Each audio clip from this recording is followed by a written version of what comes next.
जय हिंद दोस्तों।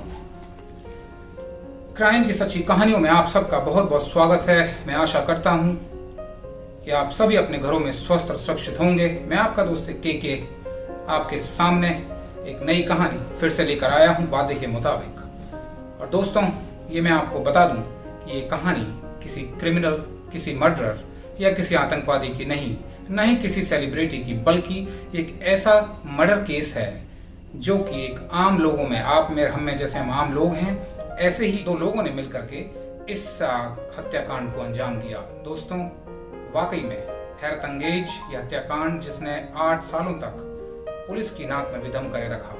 मैं उस हत्याकांड की आज आपके सामने बात करने जा रहा हूं। तो आइए शुरू करते हैं कहानी को। इस कहानी के दोस्तों 4 पात्र हैं। पहला, कमल सिंगला। कमल सिंगला जो कि एक ट्रांसपोर्टर है।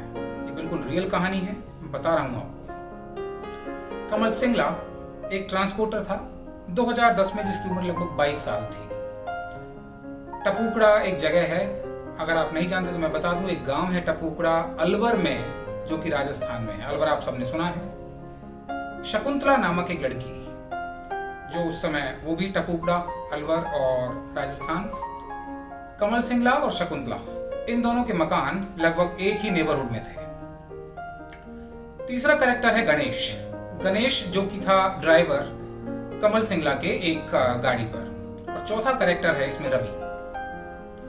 तो कहानी शुरुआत कैसे होती है कि कमल सिंगला और शकुंतला ये आपस में शुरुआत में तो मिले थे, लेकिन धीरे धीरे इनकी वो मुलाकात इनके प्यार में कन्वर्ट हो जाती है और ये दोनों आपस में प्यार करने लगते हैं। लेकिन टपुकड़ा, जैसे कि मैंने कहा, एक गांव था, छोटी जगह थी, तो इनके लिए बड़ा मुश्किल था एक दूसरे के साथ मिलना। तो इस बात में भी देर नहीं लगी और आखिरकार इन दोनों की वो मुलाकातें, वो छोटा सा प्यार जिसे आप कहें, इनके परिवारों तक जा पहुंचा।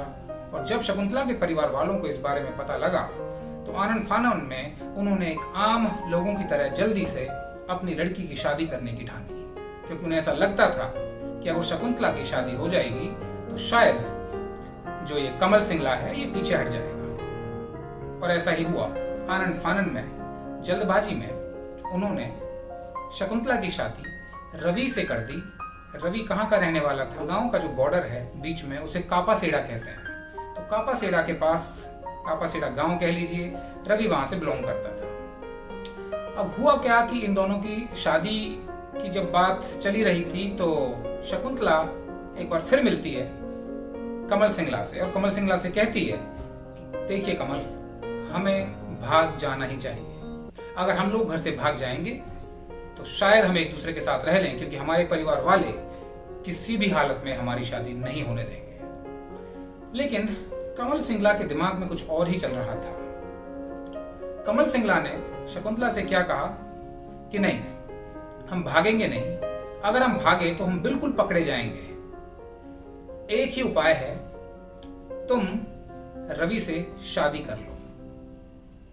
और कमल सिंगला के कहने पर शकुंतला ने रवि से शादी कर ली। लेकिन कंडीशन ये थी कि कमल सिंगला ने शकुंतला से बोला कि तुम कभी भी रवि के साथ नहीं सोओगी, कभी तुम्हारे फिजिकल रिलेशन नहीं होने चाहिए। शकुंतला ने उसकी बात मान ली और शकुंतला ने उसके साथ शादी कर ली। और जैसे मैंने कहा, प्लानिंग के तहत शकुंतला एक दिन अपने ससुराल में रही और अपने हस्बैंड से ये कह दिया कि हम लोग एक साथ तभी सो सकते हैं जब मेरी एक मन्नत, जो मैंने अपने गांव में मांगी हुई है, जब वो पूरी हो जाएगी। और उस मन्नत के लिए मुझे वापस अपने मायके जाना है। तो अगले दिन वापस शकुंतला अपने गांव टपुकड़ा पहुंच जाती है। अब जैसे इनकी प्लानिंग थी, हफ्ता बीता, 2 हफ्ते बीते, 3 हफ्ते बीते, 4 हफ्ते बीते। अब इधर से रवि का कॉल जाए शकुंतला के पास कि भाई तुम कब लौट के आ रहे, क्या तुम्हारी मन्नत अभी पूरी नहीं हुई है? पर चूंकि शकुंतला का मन उधर जाने का बिल्कुल नहीं था, वो बात को टाले जा रही थी। इसी बीच जब शकुंतला अपने घर पर, अपने मायके में रवि के पास ना जाने की बात को टाले जा रही थी, कमल सिंगला ने उस समय अपने काम को अंजाम देने की सोची और उसके लिए उसने 2 फिल्मों का सहारा लिया। तो जब शकुंतला अपने घर ना जाने का बहाना बनाकर बैठी थी, उसी दौरान कमल सिंगला ने 2 फिल्में लिखी जिससे उसको वो अंदाजा लगा कि मुझे अपने इस हत्याकांड को कैसे अंजाम देना है। और वो जो 2 फिल्में थी वो थी हमराज और हेलन ऑफ ट्रॉय। हमराज और हेलन ऑफ ट्रॉय। तो कहते हैं कि लगभग 1 हफ्ते तक कमल सिंगला ने उन दोनों मूवीज को बहुत गहराई से देखा था और आखिरकार वो दिन आ गया। मार्च 2011 में आखिरकार शकुंतला वापस रवि के पास आ जाती है पूरी प्लानिंग के साथ। अब होता क्या है, प्लानिंग में क्या होता है कि अपने घर पर वापस आ गई है। अगले ही दिन पहुंचने के जब वो अपने ससुराल में पहुंची तो उसने रवि से क्या कहा कि आज हम मूवी देखने चलते हैं। रवि अनजान, रवि को बिल्कुल कोई आभास नहीं था कि चल क्या रहा है। रवि मूवी देखने के लिए तैयार हो जाते हैं और दोनों तैयार होकर के मूवी देखने के लिए निकल पड़ते हैं गाड़ी में। पर चूंकि प्लानिंग के मुताबिक रास्ते में पहले से ही ये दोनों लड़के गणेश, कमल, ये दोनों लड़के रास्ते में पहले से ही तैयार रहते हैं। और रास्ते में जब ये लोग जा रहे होते हैं तो वो ऐसे अनजान बनकर रास्ते में इन्हें मिलते हैं कि अरे, शकुंतला बोलती है, अरे तुम यहाँ कैसे, मतलब एक तरह से अनजान बनकर के उनसे बातें करती है। तो रवि समझता है कि शायद उसके कोई पुराने दोस्त हैं टपुकड़ा के, तो उनको भी बोलता है कि आप भी गाड़ी में बैठ जाइए, मैं आपको भी ड्रॉप कर दूंगा आगे। अब 4 लोग गाड़ी में बैठ जाते हैं जिसमें रवि, शकुंतला, गणेश और कमल सिंगला। अब होता क्या है कि रास्ते में जब चलने लग जाते हैं तो शकुंतला कहती है रवि से कि रवि, ये समाल खा के रास्ते जा रहे होते हैं, समाल खा एक जगह है दिल्ली के पास, कि रवि मुझे ना एक मिलने वाले भी है मेरे यहाँ। मैं चूंकि शादी के बाद काफी दिन हो गए, टपुकड़ा से मैं यहाँ आ गई हूँ, तो मुझे एक बार उनसे भी मिल लेती हूँ मैं 10 मिनट में, तब तक आप वेट करिए मेरा। तो जैसे ही शकुंतला उस घर में जाती है, इधर से ये दोनों लोग रवि से बोलते हैं कि हमें आपसे 5 मिनट बात करनी है, क्या हम आगे चलकर थोड़ी सी बात कर सकते हैं। तो रवि को तब तक भी कोई आभास नहीं था कि ये उसकी मौत का प्लान बना रहे थे। तो ये दोनों लोग कमल सिंगला और गणेश, ये उसे थोड़ी आगे तक ले जाने के बाद इनसे बात करनी शुरू करते हैं और कहते हैं आपस में एक कोल्ड ड्रिंक या पानी, कुछ ऐसी चीज जिसमें इन्होंने नशीली दवाई मिला रखी थी, और वहां पर उसे देते हैं और रवि वहां बेहोश हो जाता है।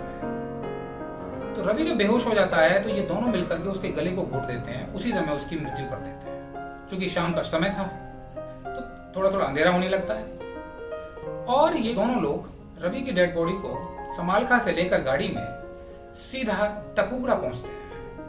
और टपुकड़ा में रवि की एक उसकी दुकान थी, क्या बोलते हैं, जो ये सीमेंट, क्रेशर, इस तरह का जो सामान बेचता है, उसकी दुकान के पास ले जा करके एक छोटा सा मैदान था। उस मैदान में ये लोग 5-6 फुट गहरा गड्ढा खोदते हैं और रवि की डेड बॉडी को उसके अंदर दबा देते हैं। उधर से लेट हो जाते हैं तो ये अपने घर पहुंचती है वापस। तो घर पहुंच के शकुंतला वापस बहाना बनाती है कि रवि कहाँ है। तो घर वाले उससे पूछते हैं कि तुम्हें पता होगा रवि कहाँ है। तो वो कहती है मैं तो उनसे मिलने गई थी 5 मिनट, मैंने उनसे कहा था आप भी आ जाइए, तो उन्होंने बोला मैं 5 मिनट में अभी आ रहा हूँ। तो मुझे लगा कि वो आए नहीं और फिर मुझे बड़ी हैरानी हुई, तो मुझे गुस्सा भी आया कि वो घर मुझसे बिना बताए पहुंच गए। तो आखिरकार वो सोचते हैं कि किसी मिलने गया है। 1 से 1.5 दिन जब रवि वापस नहीं आता तो उसके पिता को थोड़ा हैरानी होती है और वो पहली बार मिसिंग की FIR दर्ज कराते हैं। मिसिंग की FIR दर्ज कराते हैं, पुलिस की इन्वेस्टिगेशन होती है, थोड़ा इंटेरोगेशन होती है। इसके साथ भी तो ये सीधा कहती है कि जी मैं अपने उन जानकार के पास, अच्छा जानकार को जो पूछते हैं वो भी कहते हैं कि हाँ हमसे मिलने आई थी, तो उससे भी कोई आभास नहीं था। अच्छा वो ये भी कहते हैं कि हाँ हमने देखा था उस दिन उसको बाहर, लेकिन उनको तब तक ये नहीं पता था कि 2 लोग भी उनके साथ थे। अब पुलिस अपनी इंटेरोगेशन बढ़ाती है लेकिन उनके पास कोई सुराग नहीं था। तो आखिरकार FIR दर्ज करने पर वही नॉर्मल प्रक्रिया, पुलिस अपनी खोजबीन शुरू कर देती है। होते होते लगभग 16 अप्रैल को ये FIR दर्ज कराई गई थी और फिर भी जब तक कोई रिजल्ट नहीं आता तो उसके बाद वो कोर्ट का दरवाजा खटखटाते हैं उसके पिताजी। और कोर्ट का दरवाजा जब ये खटखटाते हैं तो उसमें यही कहते हैं कि जी हमें अपने बच्चे की अभी तक कुछ सुराग नहीं मिला है, किसी तरीके से आपसे हमें उम्मीद है आखिरी कि आप हमारे बच्चे को ढूंढवाएं। और कोर्ट ये केस पुलिस से लेकर के दिल्ली क्राइम ब्रांच को सौंप देती है। अब दिल्ली क्राइम ब्रांच के पास जब एक केस आता है तो वो भी तफ्तीश करते हैं, कई बार शकुंतला को अपने पास बुलाते हैं। उसका हर बार एक ही बयान होता है कि मैं उस दिन अपने उस जानकार के घर गई थी, रवि मेरे से ये कह के गए कि मैं अभी 5 मिनट में आ रहा हूँ। जब वो 5 मिनट में नहीं आए तो मैं भी हैरान हो गई, तो मुझे लगा कि वो किसी से मिलने चले गए। जब काफी देर हो गई तो मैं घर आई, घर मैंने सोचा वो घर भी चले गए, वो घर भी नहीं थे, तो मैं खुद हैरान हूं। और वो रोने लग जाती है हर बार। तो पुलिस के हाथ को सुराग नहीं। अब धीरे धीरे पुलिस अपनी क्राइम ब्रांच इन्वेस्टिगेशन करती है। बीच में थोड़ा बहुत जब लोगों से पूछती है, टपुकड़ा भी जाती है कई बार, तो इतना तो पता लग जाता है कि कमल सिंगला और शकुंतला के बीच में कुछ ना कुछ इनके बीच में संबंध है, लेकिन उसका प्रूफ नहीं था इनके पास। तो क्राइम ब्रांच कुछ को सुराग नहीं मिलता। और दोस्तों, हैरानी की बात यह है कि इस 2011 की बात थी, ये ढूंढते 2019 आ गया। लगभग 8 साढ़े 8 साल इस बात को हो गए थे। क्राइम ब्रांच भी काफी परेशान होकर के, एक तरह से परेशान थी काफी इस केस के बारे में। और अंत में वो अपना आखिरी हथियार, एक्चुअली उनके कमिश्नर साहब हैं एक पसेड़ा के यहाँ के, जॉय त्रिखे। तो जॉय त्रिखे जो थे कमिश्नर साहब, उन्होंने एक टीम बनाई और उस टीम को क्या बोला कि भाई तुम्हें सादी वर्दी में इस शकुंतला के जो ये ससुराल है इसके आसपास रहना है और शकुंतला की हर गतिविधि पर अपनी ध्यान रखना है कि ये कहाँ जा रही है, किससे बात कर रही है, कैसे कर रही है, इसको कोई सुराग नहीं मिलना चाहिए। और पुलिस उस काम में लग जाती है और धीरे धीरे पुलिस उस तय तक पहुंच जाती है और पुलिस को ये पता लगता है कि जो ये शकुंतला थी लेडीज, ये कमल सिंगला से बीच बीच में मिलने जाती रही। तो पुलिस को अब इसका पूरा आभास हो गया था कि कमल सिंगला को इसके कोई संबंध थे। तो पुलिस कमल सिंगला को पकड़ती है और कमल सिंगला के थ्रू गणेश को पकड़ा जाता है। अब पुलिस कापासेड़ा टपुकड़ा जाकर के जब इन दोनों को पकड़ लेती है तो इंटरोगेशन करती है, कई बार इंटरोगेशन करती है, लेकिन इनका एक ही बयान कि हमें कुछ पता ही नहीं, हम वहां थे ही नहीं, हम यहाँ के हैं, वो वहां है, इस तरह से गुमराह करते थे। आखिरकार पुलिस आजकल की जो साइंस है, और यहाँ साइंस की मैं दाद देता हूँ, साइंस का फायदा उठाती है और कोर्ट से स्पेशल परमिशन लेती है कि जी हमें इन दोनों का ब्रेन मैपिंग टेस्ट कराना है। अब ये ब्रेन मैपिंग टेस्ट क्या है, पहले दोस्तों मैं आपको ये बता दूं। ब्रेन मैपिंग टेस्ट में होता क्या है कि अगर कोई व्यक्ति पे हमें शक है कि भाई वो झूठ बोल रहा है, अपराधी हमें गुमराह कर रहा है, तो कोर्ट की पहली बात तो परमिशन लेनी पड़ेगी पुलिस को। अगर कोर्ट ने परमिशन दे दी ब्रेन मैपिंग टेस्ट की, तो होता क्या है कि एक फोरेंसिक लैब होती है, उस लैब में उस गुनहगार को, अपराधी को या उस इंसान को जिस पर शक है उसको बिठा दिया जाता है और उसके सर पर एक हेलमेट टाइप का एक चीज लगा देते हैं जिसमें बहुत सारे तार जुड़े होते हैं, उन्हें सेंसर्स कहते हैं, और वो दिमाग की हर गतिविधि को स्क्रीन पर दिखाते हैं। तो ब्रेन मैपिंग टेस्ट में क्या होता है, पहले उस अपराधी या कोई आम आदमी या कोई भी व्यक्ति जिस पर शक है उसको स्क्रीन पर कुछ चित्र दिखाए जाते हैं, कुछ आवाजें सुनाई जाती है और तब उसके दिमाग की हलचल का पता लगता है कि उसका दिमाग उस समय क्या प्रतिक्रिया कर रहा था। और उसके तुरंत बाद जो भी आपराधिक चीजें उनको मिलती हैं, जो सुराग मिलते हैं, उन सुरागों को उनको दिखाया जाता है और सुरागों को देखने के बाद अगर दिमाग में कोई हलचल होती है तो पुलिस उससे अंदाजा लगा लेती है और वो मशीन इतनी जबरदस्त होती है। तो पुलिस ने कोर्ट से परमिशन ले लेती है और फाइनली दोनों लोगों को अहमदाबाद के एक फोरेंसिक लैब में इनका ब्रेन मैपिंग टेस्ट होता है और ब्रेन मैपिंग टेस्ट में फिर ये लोग बता देते हैं पुलिस को कि वो कहाँ थे, कैसे थे, क्या हुआ था। और आखिरकार पुलिस जब उनसे पूछती है तो वो बताते हैं कि जी हाँ जी वो तो मर चुका है। तो पुलिस पूछती है वो कहाँ है, तो वो कहते हैं जी हमने उसे वहां दफनाया है। तो 2019 में जब पुलिस ने उस जगह की खुदाई की जहां पर उन्होंने बताया, मजिस्ट्रेट की उपस्थिति में, मजिस्ट्रेट सर भी वहां थे, तो उनकी उपस्थिति में लगभग क्रेन मंगा करके उसकी खुदाई करी।